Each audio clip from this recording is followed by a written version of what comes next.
अस्सलामुअलैकुम viewers, welcome to exploring पांडा। तो आज का हमारा डिस्कशन का टॉपिक है टाइप्स ऑफ एक्टिव ट्रांसपोर्ट्स। तो हमारे पास दो टाइप्स होती हैं एक्टिव ट्रांसपोर्ट की, primary active transport and secondary active transport. First of all सबसे पहले हम क्या देखते हैं कि व्हाट इज एक्टिव ट्रांसपोर्ट। तो एक्टिव ट्रांसपोर्ट क्या है? एक्टिव ट्रांसपोर्ट एक प्रोसेस है, मूवमेंट है मॉलिक्यूल की from an area of lower concentration to an area of high concentration. मतलब कि लो कंसंट्रेशन से हाई कंसंट्रेशन की तरफ मूवमेंट है मॉलिक्यूल्स की against concentration gradient. It means against concentration gradient. क्योंकि कंसंट्रेशन ग्रेडियंट क्या होती है? ये होती है movement of the molecule from an area of the higher concentration to an area of the lower concentration. लेकिन यहाँ पे हम अब क्या देखते हैं कि मूवमेंट हो रही है लो से हाई की तरफ। तो इसका मतलब क्या है कि कंसंट्रेशन ग्रेडियंट की खिलाफ वर्जी हो गई है यहाँ पे, ठीक है ना। कंसंट्रेशन ग्रेडियंट के जो है वो खिलाफ काम हुआ है। तो जब तो ये कंसंट्रेशन ग्रेडियंट को साथ लेके चलते हैं तो एटीपी यूज़ नहीं होती, किसी भी किस्म की एनर्जी नहीं यूज़ होती। लेकिन यहाँ पे कंसंट्रेशन ग्रेडियंट के अगेंस्ट जा रहे हैं तो ऑब्वियसली यहाँ पे क्या यूज़ होगी? एटीपी, ठीक है ना। तो what is active transport? It is the movement of the molecule from an area of lower concentration to an area of higher concentration. It means the against the concentration gradient by utilizing ATP as an energy source. ठीक है, इस process को हम कहते हैं active transport, ठीक है ना। तो अगर हम बात करें एक्टिव ट्रांसपोर्ट की, तो एक्टिव ट्रांसपोर्ट की दो टाइप्स होती हैं हमारे पास। एक होता है प्राइमरी एक्टिव ट्रांसपोर्ट और दूसरा होता है सेकेंडरी एक्टिव ट्रांसपोर्ट। ये बहुत इंपॉर्टेंट क्वेश्चन है, आपने बहुत अच्छे तरीके से इसको समझना है। तो फर्स्ट ऑफ ऑल हम बात करते हैं प्राइमरी एक्टिव ट्रांसपोर्ट की। प्राइमरी एक्टिव ट्रांसपोर्ट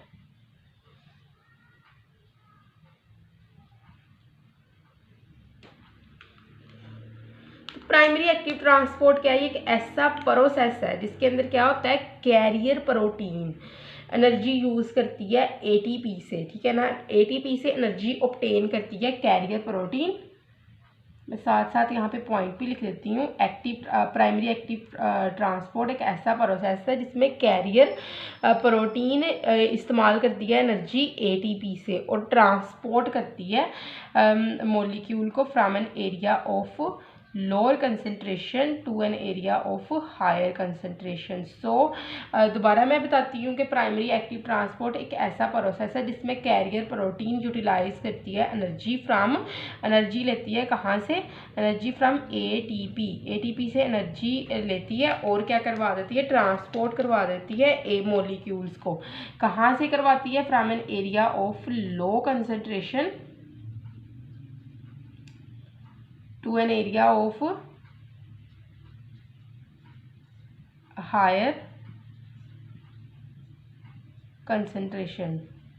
लो कंसंट्रेशन से हायर कंसंट्रेशन की तरफ ये मूवमेंट करवा देती है। जो मेम्ब्रेन प्रोटीन जो प्राइमरी एक्टिव ट्रांसपोर्ट का प्रोसेस करवाती हैं, मेम्ब्रेन के अंदर जो प्रोटीन्स होती हैं ना, ठीक है ना, जो ये प्रोसेस करवाती हैं, इसको हम क्या कहते हैं? ये हमारे पास है पंप्स। इन कैरियर प्रोटीन्स को जो कि प्राइमरी एक्टिव ट्रांसपोर्ट का प्रोसेस करवाती हैं, इनको क्या कहा जाता है? पंप्स, ठीक है। तो उसके अलावा क्या है, यहाँ पे दो ग्रुप्स होते हैं पंप्स के हमारे पास।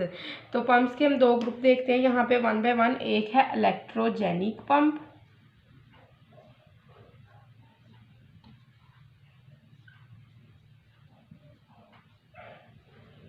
ठीक है, और दूसरा है हमारे पास, ये फर्स्ट है और सेकंड है इलेक्ट्रो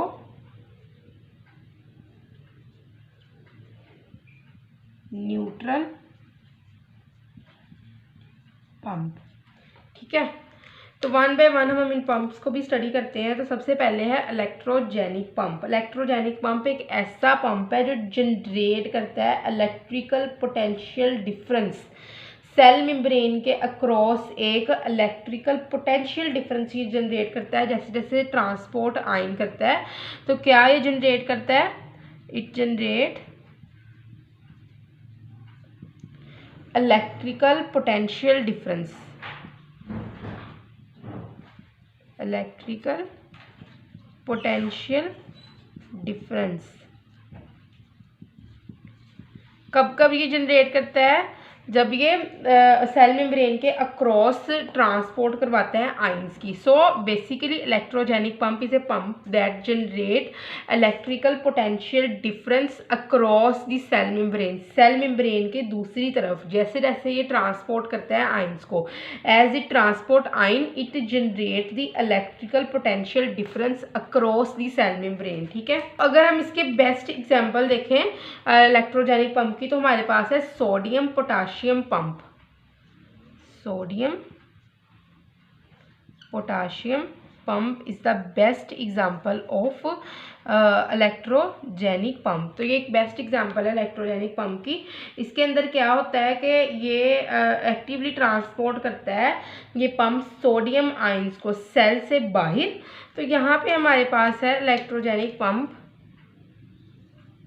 हम देखते हैं ये एक सेल है, ठीक है, सेल के ऊपर ये रेड कलर से जो मैंने बनाया है ये हमारे पास है इलेक्ट्रोजेनिक पंप। तो इसने एक्टिवली ट्रांसपोर्ट करना है सोडियम आयन को सेल से बाहर। ये सोडियम आयन को सेल से बाहर लेके जा रहा है और एक्टिवली इसने पोटाशियम आयन को सेल के अंदर लेके आना है। ठीक है, K positive into cell and the sodium ion out of the cell. इसको सेल के बाहर लेके जाना है और के पॉजिटिव को सेल के अंदर लेके आना है अगेंस्ट दी कंसंट्रेशन ग्रेडियंट। मतलब कि कंसंट्रेशन ग्रेडियंट के अगेंस्ट लेके जा रहे हैं कि सोडियम आयन तो पहले ही अंदर था, वो बहुत कम था फिर भी बाहर जा रहा है, और पोटाशियम आयन जो है वो अब बाहर कम था फिर भी अंदर की तरफ आ रहा है। मतलब कि लो से हायर कंसंट्रेशन की तरफ लेके आना है इस इलेक्ट्रोजेनिक पंप ने। ठीक है ना। तो उसके बाद क्या है कि हमारे पास इलेक्ट्रो न्यूट्रल पंप का अगर कॉन्सेप्ट हम देखें तो ये एक ऐसा पंप है जो आयंस को मूव करवाता है एक नेट चार्ज इम्बैलेंस के बगैर। मूव आयंस, ठीक है ना, आयंस को इससे मूव करवाना है without any net charge imbalance. मतलब कि इसके ऊपर कोई भी चार्ज नहीं होगा। Just like electrogenic pump it is the electro neutral. मतलब कि ये न्यूट्रल होगा, इसके अंदर कोई भी पॉजिटिव या फिर नेगेटिव चार्ज नहीं होगा विदाउट नेट चार्ज इम्बैलेंस। ठीक है, तो नेट चार्ज इम्बैलेंस के बगैर इस इलेक्ट्रो न्यूट्रल जो पंप है इसने मूवमेंट करवानी है। ठीक है ना। तो ये इक्वल अमाउंट में जो होते हैं ना ये करवाते हैं जो मूवमेंट करवाते हैं आयंस की इक्वल अमाउंट में। मतलब कि अगर दो जो होते हैं वो सोडियम जो हो गए वो सेल के अंदर आएंगे तो दो ही जो कैल्शियम है वो सेल के बाहर चले जाएंगे, या फिर दो सोडियम सेल से बाहर जा रहे हैं तो दो ही कैल्शियम सेल के अंदर आ रहे हैं। तो इसकी बेस्ट एग्जांपल है sodium calcium exchange. Sodium calcium exchange, ये इसकी बेस्ट एग्जांपल है इलेक्ट्रो न्यूट्रल पंप की। ठीक है ना। तो ये सेल मेम्ब्रेन के अंदर ही पाए जाते हैं ये भी सोडियम कैल्शियम एक्सचेंज। जिस तरह के हमारे पास अब यहाँ पे एक सेल है, ठीक है, तो सेल के ऊपर एक लगा हुआ है सोडियम कैल्शियम एक्सचेंज पंप जो है वो यहाँ पे लगा हुआ है। ठीक है, तो इसमें क्या होता है कि ये पंप ना एनर्जी यूज़ करता है सोडियम के ग्रेडियंट से। ठीक है ना, ये जो था ना इसके ग्रेडियंट की एनर्जी इसने यूज़ करनी है क्रिएटेड बाय अदर पंप। दूसरे पंप की ग्रेडियंट की एनर्जी यूज़ करता है। जिस तरह के हमारे पास ये सोडियम पोटाशियम पंप है, तो ये वाला पंप जो होता है ये जो इनकी, मैं यहाँ पे बता भी देती हूँ कि ये जो इनकी था ना वो ग्रेडियंट एनर्जी यूज़ करता है। ठीक है, इसकी ग्रेडियंट एनर्जी को यूज़ करेगा और मूव करवा देगा सोडियम आयंस को सेल के अंदर, ठीक है ना, मूव करवाएगा sodium ion in the cell, ठीक है। और एट द सेम टाइम ये कैल्शियम आयन को सेल से बाहर निकाल देगा, ठीक है ना। कैल्शियम बाहर आ गए हैं और सोडियम सेल के अंदर आ गए हैं, ठीक है ना। तो ये एक्सचेंज होता है ना, एक बैलेंस के अंदर होता है, जिसकी वजह मतलब कि अगर 2 सोडियम सेल के अंदर आ रहे हैं तो 2 ही कैल्शियम सेल से बाहर जाएंगे। तो इस बैलेंस की वजह से किसी भी किस्म का नेट चार्ज जो होता है ना वो मेम्ब्रेन के क्रॉस नहीं आता है, ठीक है ना। तो इलेक्ट्रोन्यूट्रल पंप क्या है, ये आयंस को मूव करवाता है किसी भी नेट चार्ज इम्बैलेंस के बगैर। तो इसके अंदर क्या होता है, इक्वल अमाउंट में ना आयंस सेल के अंदर और बाहर जाते हैं, जिसकी वजह से किसी भी किस्म का नेट चार्ज नहीं आता है। इसके अंदर बेस्ट एग्जांपल है इलेक्ट्रोन्यूट्रल पंप के अंदर सोडियम कैल्शियम एक्सचेंज मैकेनिज्म। तो यहाँ पे क्या होता है, ये एक सोडियम कैल्शियम पंप है। ये पंप जो होता है ना, ये इस्तेमाल करता है gradient energy of an other pump just like the sodium potassium pump. यहाँ पे इसने इसकी ग्रेडिएंट एनर्जी को यूज़ करके सोडियम को सेल के अंदर मूव करवाना है और कैल्शियम को सेल से बाहर लेके जाना है। अब सोडियम अगर सेल के अंदर लेके जा रहा है तो अगर 2 सोडियम सेल के अंदर जा रहे हैं तो 2 ही कैल्शियम को ये सेल से बाहर ले आएगा, ठीक है। तो उसके बाद हम बात करते हैं सेकेंडरी एक्टिव ट्रांसपोर्ट की। तो हमारे पास सेकेंडरी एक्टिव ट्रांसपोर्ट की 2 टाइप्स हैं, ठीक है। एक होता है सिम पोर्टर और एक होता है एंटी पोर्टर, ठीक है ना। ये 2 टाइप्स हैं, सिम पोर्टर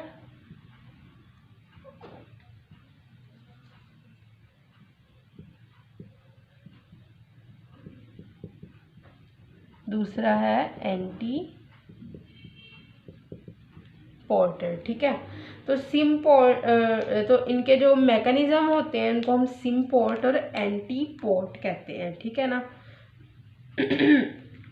तो सबसे पहले हम देखते हैं सिम पोर्ट मैकेनिज्म, जिसके अंदर सिम पोर्टर जो है वो प्रोटीन यूज होती है, symport mechanism where symporter protein is used. तो अगर हम सिम पोर्टर की बात करें तो ये एक ऐसी ट्रांसपोर्ट प्रोटीन होती है जो मूव करवाती है 2 डिफरेंट मॉलिक्यूल्स को across the membrane in the same direction. जिस तरह के अब हमारे पास एक ये मेम्ब्रेन है, इसके अक्रॉस हमने मूवमेंट करवानी है मॉलिक्यूल्स की। तो हमारे पास ये लगी हुई यहाँ पे सिम पोर्टर प्रोटीन, ठीक है ना। सिम पोर्टर कौन सी प्रोटीन है, ये सिम पोर्टर।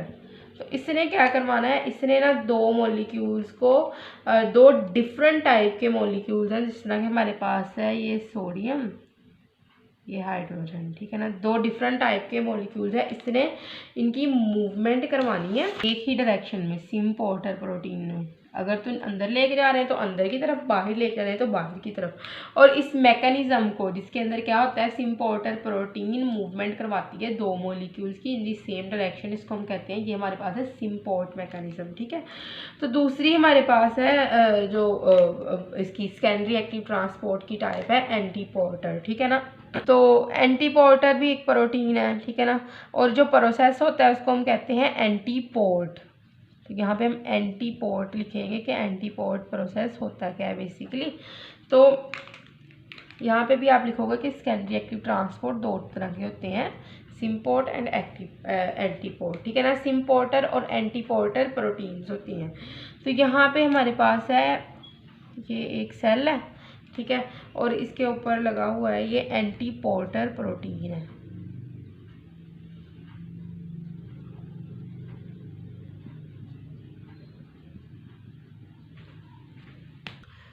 तो इसके अंदर क्या होता है, ये एंटी पोर्टर प्रोटीन ये कैसे, जिसके अंदर जो ऑपोजिट डायरेक्शन में मॉलिक्यूल्स मूव करते हैं, ठीक है ना। ऐसी प्रोटीन जो ट्रांसपोर्ट करवाती है डिफरेंट मॉलिक्यूल्स की, डिफरेंट मॉलिक्यूल्स यहाँ पे लिखना है, सेम मॉलिक्यूल नहीं लिखना है। इसमें भी डिफरेंट मॉलिक्यूल की ट्रांसपोर्ट हो रही है, इसमें भी, ठीक है ना। तो ये ट्रांसपोर्ट करवा रही है कि कौन सी डायरेक्शन में, सेम डायरेक्शन में नहीं, डिफरेंट डायरेक्शन में यहाँ पे ट्रांसपोर्ट हो रही है एंटी पोर्टर में डिफरेंट डायरेक्शन में। तो इसके अंदर हम देखते हैं सक्रोज ये सेल के अंदर आ रहा है और एट द सेम टाइम जो SIM porter anti porter protein है ये मूवमेंट करवा रही है H पॉजिटिव आयन प्रोटॉन की सेल से बाहर, ठीक है ना। तो ये एंटी पोर्टर प्रोटीन, और वो ऐसा मैकेनिज्म जो एंटी पोर्टर प्रोटीन्स करवाती है उसको हम कहते हैं एंटी पोर्ट मैकेनिज्म, ठीक है। तो आई होप सो कि आपको टाइप ऑफ एक्टिव ट्रांसपोर्ट की समझ लग गई होगी, लेकिन अगर किसी भी किस्म का कन्फ्यूजन है तो आप कमेंट सेक्शन में पूछ सकते हैं। Thank you so much and अल्लाह हाफिज़।